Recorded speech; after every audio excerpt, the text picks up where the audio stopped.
अस्सलाम वालेकुम गाइस। आज हम इस वीडियो में जिस टॉपिक के पे बात करेंगे वो है अकाउंटिंग। अकाउंटिंग समझने से पहले अकाउंटिंग बेसिकली हमारा एक सब्जेक्ट है जो कि हम यूज़ करते हैं इन डूइंग द बिज़नेस। तो जब जब हम बिज़नेस करेंगे तो हमें अकाउंटिंग की ज़रूरत पड़ेगी और अकाउंटिंग को समझने की ज़रूरत पड़ेगी। लेकिन अकाउंटिंग समझने से पहले हम समझते हैं कि बिज़नेस क्या है। Any activity which we do for profit is business. यानी कोई भी एक्टिविटी जो कि हम बिज़नेस प्रॉफिट अर्न करने के लिए करते हैं वो हमारा क्या है, बिज़नेस। अगर हम इस डेफिनेशंस में से प्रॉफिट को हटा इस डेफिनेशन में से अगर हम प्रॉफिट को हटा देंगे तो वो हमारी बिज़नेस जो है वो नहीं रहेगा, वो काम हमारा जो है वो बिज़नेस नहीं रहेगा। हमारे पास बहुत सारी एग्जांपल्स हैं बिज़नेस की। अपने हम कॉमन लाइफ से अपनी देखते हुए अगर हम देखते हैं तो हमें एक फ्रूट सेलर है, एक मेडिकल स्टोर वाला है, ये तमाम जो हैं वो क्या कर रहे हैं, बिज़नेस कर रहे हैं, क्योंकि इन सब का मकसद क्या है, प्रॉफिट अर्न करना है। उसके बाद हम आगे चलते हैं, बात करते हैं हम कि टाइप्स ऑफ बिज़नेस हमारे पास, क्योंकि हम मार्केट में देखते हैं तो हमें बहुत सारे बिज़नेसेस की अलग अलग जो है वो टाइप्स नज़र आती हैं, like manufacturing, commercial and service. जब हम बात करते हैं मैन्युफैक्चरिंग बिज़नेस की तो ये वो बिज़नेस है कि जिसमें हम कोई चीज़ तैयार कर रहे होंगे। इसमें हम एग्ज़ाम्पल अगर हम ले तो जैसे सपोज़ हमारे पास जो है वो एक मेडिसिन कंपनी है, तो वो क्या दवाइयाँ तैयार कर रही है। तो basically the company which is involve in manufacturing the medicines is doing the manufacturing business. इसी तरह हमारे पास एक शूज़ बनाने वाली कंपनी है लाइक बाटा, तो वो भी क्या कर रही हैं, they are doing the manufacturing business. इसके बाद हमारे पास हम आते हैं कमर्शियल बिज़नेस पे। कमर्शियल बिज़नेस क्या है कि वो तैयार की हुई चीज़ें जो एक मैन्युफैक्चरर ने तैयार की, अब उनको जो बंदा मार्केट में लाके बेच रहा है वो the person is involve in commercial business. यानी हम तैयार की हुई चीज़ों को मार्केट में जो है वो लाकर बेचेंगे, तो हम कौन सा बिज़नेस कर रहे हैं, हम कमर्शियल बिज़नेस कर रहे हैं। लाइक सपोज़ अगर बाटा कंपनी की हम एग्जांपल लेते कि उन्होंने तैयार की थी चीज़ें, तैयार किए थे शूज़, तो वो मैन्युफैक्चरिंग बिजनेस भी कर रहे थे। और अगर वही मार्केट में आके अपनी शूज़ को खुद बेचते हैं तो they are also involve in commercial business, they are doing the manufacturing as well as the commercial business. उसके बाद हम तीसरी जो एग्जांपल लेते हैं वो है सर्विस बिजनेस। सर्विस में हम क्या करते हैं कि हम जो हमारे पास एक्सपर्ट नॉलेज है उसको यूज़ करते हुए हम इसमें कोई चीज़ ना तैयार कर रहे, ना हम कोई तैयार की हुई चीज़ों को बेच रहे, बल्कि जो हमारे पास एक्सपर्ट नॉलेज है उसको यूज़ करते हुए हम अपना प्रॉफिट अर्न कर रहे हैं। सपोज़ इसमें हमारे पास डॉक्टर्स हैं, टीचर्स हैं, लेक्चरर्स हैं और लॉयर्स हैं, लॉन्ड्री वाला है, ये तमाम हमारे पास सर्विस बिजनेस की एग्जांपल्स हैं जो कि प्रॉफिट अर्न कर रही हैं, लेकिन without manufacturing, without selling anything, बल्कि अपनी एक्सपर्ट नॉलेज को यूज़ करते हुए अपना प्रॉफिट अर्न कर रहे हैं। अब हम आ जाते हैं कहाँ, जब हमने टाइप्स को समझ लिया उसके बाद हमारे पास जो अगला सवाल है हमारे पास है कि हमने बिज़नेस को ऑर्गेनाइज़ किस तरह करना है। आया हम अकेला बिज़नेस को चलाएंगे, या फिर हम पार्टनरशिप फॉलो करेंगे, या हम एक बड़े लेवल पे जाके अपने बिज़नेस को कर रहे होंगे। तो ये तीन हमारे पास टाइप्स हैं जिसके ज़रिए हम बिज़नेस को ऑर्गेनाइज़ कर सकते हैं। Number 1 is sole proprietorship business, या हम इसको क्या कहते हैं, वन मैन बिज़नेस। अब वो बिज़नेस के जो कि अकेला बंदा जिसको ओन कर रहा हो वो हमारा क्या है, सोल प्रोप्राइटरशिप बिज़नेस। इसके बाद यानी वो जो प्रॉफिट अर्न कर रहा है उसको अकेला ओन करेगा, यानी वो उसको अकेला वो प्रॉफिट जो है वो अर्न करेगा। उसके बाद हम बात करते हैं पार्टनरशिप बिज़नेस की। पार्टनरशिप बिज़नेस बेसिकली क्या है कि जब दो या दो से ज़्यादा लोग मिलके किसी बिज़नेस को चलाते हैं और जो कुछ भी वो प्रॉफिट होगा वो आपस में शेयर करेंगे, तो that business is called the partnership business. उसके बाद हम बात करते हैं जॉइंट स्टॉक कंपनी की। जॉइंट स्टॉक कंपनी वो बिज़नेस है कि जो एक बड़े लेवल पे जो है वो स्टार्ट किया जाता है कंपनी लेवल पे, तो वो हमारा जॉइंट स्टॉक कंपनी बिज़नेस कहलाता है। अब हम अगली चीज़ जो समझना चाह रहे हैं अपने वीडियो में वो है, अब हम बात करते हैं बेसिकली अकाउंटिंग की। अकाउंटिंग क्या है, accounting is an art of recording, classifying, summarising and interpreting the results. अब इसमें हमारे पास अकाउंटिंग में 4 फंक्शन आ जाते हैं। Number 1 is recording. अब रिकॉर्डिंग हम किस चीज़ की करेंगे, रिकॉर्ड जो कुछ भी हमारे पास हम पूरा दिन बिज़नेस में कर रहे होते हैं, या पूरा महीना या पूरा साल, उन तमाम ट्रांजैक्शंस को हमने रिकॉर्ड करना है। ट्रांजैक्शंस, अब आपने ट्रांजैक्शन का वर्ड जो है वो पहली दफ़ा सुना होगा कि what is basically the transaction is.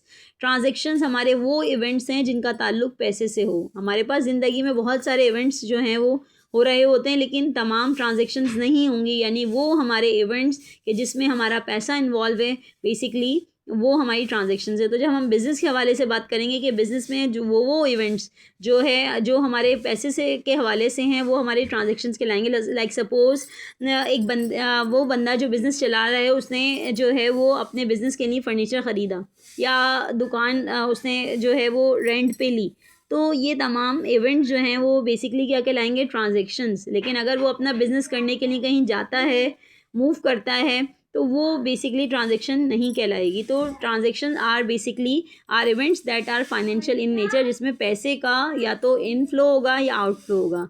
उसके बाद जो यानी वो तमाम अब यानी उन तमाम ट्रांजेक्शन्स को हमने रिकॉर्ड करना है। तो अकाउंटिंग का हमारा जो प्रोसेस है वो स्टार्ट कहाँ से हो जाता है, जब हम बिज़नेस करना शुरू करते हैं और उसमें हम डिफरेंट इवेंट्स हम हो रहे होते हैं हमारे बिज़नेस में, तो वहीं से हमारी अकाउंटिंग स्टार्ट हो जाती है और जब हम उन इवेंट्स को रिकॉर्ड करना शुरू करते हैं। अब हमारे पास जो नेक्स्ट जो हमारा फंक्शन है अकाउंटिंग का, वो है classifying. Classifying means to make groups, यानी अगर हम अपने सपोज़ एक क्लासिफिकेशन है, क्या क्लासिफिकेशन बेसिकली अपने ग्रुप्स में डिवाइड करना चीज़ों को। सपोज़ मैं आपसे कहती हूँ classify living things and non living things, यानी आप लिविंग थिंग्स और नॉन लिविंग थिंग्स को अलहदा करें, तो उस सूरत में आप क्या करेंगे कि जो आपके जानदार हैं और जो बेजान चीज़ें हैं आप उनको अलहदा कर लेंगे।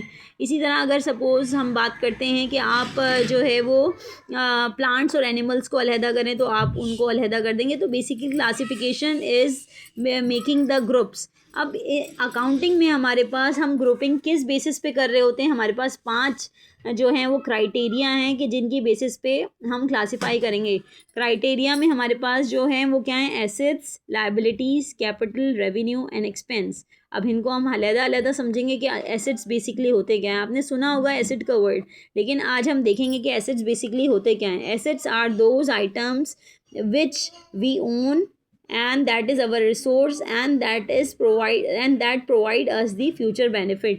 यानी एसेट आपकी वो चीज़ें हैं जिनको आप ओन करते हैं, जो आपका रिसोर्स है और जो आपको फ्यूचर बेनिफिट प्रोवाइड करे, वो आपका वो चीज़ आपकी एसेट है। सपोज़ आपके पास आपके लाइफ में से बहुत सारी चीज़ें आपके पास हों जिनको आप ओन करते हैं। लाइक सपोज़ आपके कपड़े हैं, आपकी स्टेशनरी है, आपकी किताबें हैं, कॉपियाँ हैं, क्योंकि आप उनको ओन कर रहे हैं, तो ये क्या आपका क्या कहलाएगा, एसेट्स। अच्छा, अब उसके बाद क्योंकि आप रिसोर्स कोई भी चीज़ क्या है कि जिसको आप इस्तेमाल कर सकते हैं अपने ज़िंदगी में, तो वो आपकी रिसोर्स है। इसी तरह फ्यूचर बेनिफिट जो है वो प्रोवाइड करना, फ्यूचर बेनिफिट भी आपको वो प्रोवाइड करेगी। लाइक सपोज़ आपकी किताबें आप पढ़ेंगे और उनसे आपका रिज़ल्ट अच्छा आएगा, तो आपको उसने फ्यूचर बेनिफिट प्रोवाइड किया ना। तो इसी तरीके से अच्छा, अब एसेट्स के लिए सबसे जो मोस्ट इम्पॉर्टेंट क्राइटेरिया है वो ओनिंग है। अगर कोई चीज़ आप ओन नहीं करते हो तो वो आपका एसेट नहीं कहलाएगी। लाइक सपोज़ आप लाइब्रेरी से किताबें इशू करवाते हैं, लेकिन आपकी वो अपनी ओन आप उनको ओन नहीं करते, और आपको लेकिन आप उस रिसोर्स से आप उसको यूज़ कर रहे हो और आपको फ्यूचर बेनिफिट भी प्रोवाइड कर रही है वो, लेकिन क्योंकि आप ओन नहीं कर रहे तो इसलिए वो आपका एसेट नहीं होगा। तो anything that you own and that is your resource and that provides you future benefit is your asset. अब हम आ जाते हैं कहाँ पर, लाइबिलिटीज़ पे। लाइबिलिटीज़ बेसिकली हम अगर इसको सिंपल वर्ड्स में डिफ़ाइन करें तो ये आपके उधार हैं, यानी वो उधार जो आप दूसरों से लेकर अपने बिज़नेस में लगाते हैं, वो आपकी क्या कहलाएंगी, लाइबिलिटीज़ योर ऑब्लिगेशंस। ठीक है, अब हम बात कर रहे हैं किसकी, रेवेन्यू की, कैपिटल की। Capital any amount invested by the owner, यानी वो अमाउंट जो कि ओनर इन्वेस्ट करता है अपने बिज़नेस में, वो आपका क्या है, कैपिटल। क्या अगर सपोज़ मैंने अपना बिज़नेस स्टार्ट किया और मैंने 1 लाख रुपए से अपना बिज़नेस स्टार्ट किया है, तो मेरा कैपिटल जो है वो कितने का हो गया, 1 लाख रुपए का। तो ये हमारे पास 3 क्राइटेरिया हो गए। अब हम बात करते हैं अपने नेक्स्ट क्राइटेरिया की, that is revenue. Revenue are basically your income. Revenue are basically your income, यानी सपोज़ जो कुछ भी आप सपोज़ अगर आप मैन्युफैक्चरिंग बिजनेस कर रहे हैं, तो उसमें आप जो चीज़ें तैयार करके बेचेंगे और उस बेचने पे जो आपका आप इनकम कमाएंगे वो आपकी क्या है, बेसिकली रेवेन्यू। इसी तरह आप सपोज हम आपको एग्जांपल दें कि एक मेडिकल स्टोर वाला है, दवाइयाँ बेच रहा है, तो वो क्या है, उसकी इनकम है। इसी तरीके से एक फ्रूट सेलर है, अपना फ्रूट बेच के जो पैसा कमा रहा है, that is basically your income. अगर एक टीचर है, वो अपनी सैलरी अर्न कर रही है at the end of the month, तो that is basically her her revenue. तो इसी तरीके से अगर मेरे पास एक प्रॉपर्टी थी और वो मैंने प्रॉपर्टी जो है वो रेंट पे दी, और उस प्रॉपर्टी से जो मुझे रेंट मिला, दैट इज़ बेसिकली और रेंट इनकम। इसी तरह हमारे पास अगर सपोज़ हम कोई कमीशन बिजनेस कर रहे हैं, तो उसमें हमारे पास जो कमीशन हमें मिलेगा, वो आपकी क्या है, कमीशन इनकम। अब हम बात कर लेते हैं किसकी, एक्सपेंस की। एक्सपेंस हमारे पास क्या है कि any amount which we use to spend to earn revenue, यानी वो अमाउंट जो कि हमें रेवेन्यू अर्न करने के लिए चाहिए होगा, वो हमारा क्या है, एक्सपेंस है। लाइक सपोज़ आपने बिज़नेस करा, और उस बिज़नेस को करने के लिए आपको जो है वो जगह की ज़रूरत थी आपके पास। वो सपोज़ आपने एक मेडिकल स्टोर खोलना था, और उस मेडिकल स्टोर को खोलने के लिए आपके पास जगह नहीं थी। आपने उस जगह को क्या करा, रेंट पे ले लिया, स्टोर को आपने रेंट पे लिया। तो बेसिकली वो जो वहाँ का रेंट होगा, वो आपका क्या है, एक्सपेंस है। क्यों? क्योंकि अगर जब तक आप वो रेंट एक्सपेंस खर्च नहीं करेंगे, या वो रेंट आप नहीं पे करेंगे, आप इस पोजीशन में नहीं है कि आप बिज़नेस स्टार्ट कर सकें। इसी तरीके से अगर आपने अपना बिज़नेस स्टार्ट किया, और उसके बाद अपना जो है वो वहाँ पर आपको बिज़नेस को संभालने के लिए आपको कुछ लोगों की ज़रूरत पड़ी, या कुछ किसी एक बंदे की ज़रूरत पड़ी, और उसको आपने सैलरी देनी है, तो वो बेसिकली आपका उस बंदे की सैलरी वो आपका एक्सपेंस है। क्यों? क्योंकि आपको अपना बिज़नेस को प्रॉपर्ली चलाने के लिए आपको उस बंदे की नीड थी, और वो जब तक आप उसकी सैलरी नहीं पे करेंगे, तो आप you are not in a position to earn your revenue. इसी तरह हमारे पास जो है वो जब मैंने बिज़नेस स्टार्ट कर लिया, एक स्टोर, मैंने मेडिकल स्टोर स्टार्ट कर लिया, और वहाँ जो मेरे पास मुझे यूटिलिटीज़ की ज़रूरत होगी, लाइक बिजली की ज़रूरत है मुझे, तो वो जब तक मैं उस मतलब वो यूटिलिटीज़ यूज़ नहीं करूँगी, I am not in a position to earn my revenue. तो यूटिलिटी बिल एक्सपेंस भी मेरा जो है वो क्या हुआ, एक्सपेंस हो गया, क्योंकि without incurring that expense I couldn't be able to earn the revenue। तो आज की वीडियो हम इसको अब यहीं तक हम रखते हैं। फिर हम अगली वीडियो में आपको कुछ जो फंक्शन रह गए हैं अकाउंटिंग के, हम उसके बारे में आपको बताएंगे। Thank you.